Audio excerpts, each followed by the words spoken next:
बुद्ध का चचेरा भाई देवदत्त सदा ही बुद्ध को नीचा दिखाने की कोशिश में लगा रहता था, लेकिन उसे हमेशा ही हार का सामना करना पड़ता था। एक बार जब बुद्ध कपिल वस्तु पहुंचे, जो कि उनका जन्मस्थान था, जहां के वे राजकुमार थे, तो अनेक कुलीन शाक्य वंशी राजकुमार उनके अनुयायी बने। देवदत्त भी उनमें से एक था।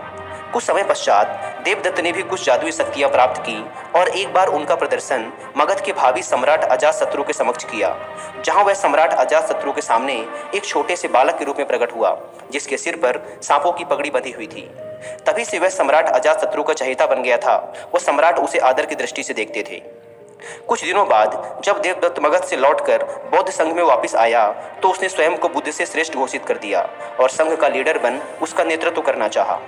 बौद्ध भिक्षुओं को बुद्ध से विमुख करने के लिए उसने यह कहा कि बुद्ध तो अब बूढ़े हो चुके हैं और सठिया भी गए हैं, इसलिए अब उनसे कुछ नहीं होने वाला। किंतु जब भिक्षुओं ने उसकी कोई बात नहीं सुनी, तो उसकी बुद्ध और संघ दोनों से नफरत और अधिक बढ़ गई। अब वह बुद्ध को बदनाम करने व नीचा दिखाने के तरीके खोजने लगा, लेकिन उसे कोई मौका नहीं मिल पा रहा था, क्योंकि सभी महात्मा बुद्ध को बहुत अच्छे से जानते थे। इसी बात से परेशान होकर वह फिर वापस मगध पहुंचा और सम्राट अजातशत्रु को उनके पिता महाराज बिंबिसार का वध करने के लिए प्रेरित किया, क्योंकि महाराज बिंबिसार बुद्ध और बौद्धों को बहुत अधिक सहायता व आश्रय प्रदान किया करते थे। शुरुआत में बिंबिसार को मरवाने की उसकी योजना सफल नहीं हुई, अतः उसने 16 धनुर्धारियों को बुद्ध को मारने के लिए भेजा, किंतु बुद्ध के व्यक्तित्व से प्रभावित हो वो सारे उनके अनुयायी बन गए। इस बात से देवदत्त बुद्ध पर इतना अधिक क्रोधित हुआ कि जब एक दिन बुद्ध ग्रीककूट पर्वतों को पार कर रहे थे, तब उसने बुद्ध को मारने के लिए उन पर एक बड़ी सी चट्टान लुढ़कवा दी। लेकिन वह चट्टान भी बुद्ध तक पहुंचने से पहले ही रास्ते में 2 बड़े पत्थरों से टकराकर वहीं रुक गई।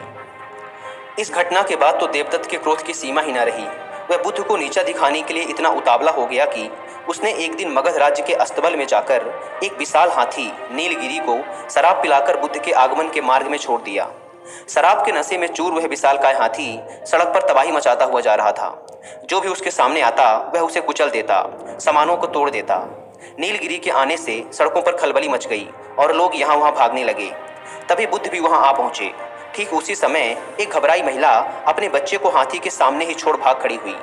जैसे ही नीलगिरी ने बच्चे को कुचलने के लिए अपने पैर बढ़ाए, बुद्ध ठीक उसके सामने जा खड़े हुए। उन्होंने हाथी की आंखों को घूरा व उसके सिर को थपथपाया। बुद्ध के स्पर्श से नीलगिरी उनके सामने अपने घुटने टेक कर बैठ गया। यह देखकर वहां उपस्थित लोग आश्चर्यचकित रह गए। अब वहां के लोगों के दिलों में बुद्ध के लिए सम्मान और भी अधिक बढ़ चुका था।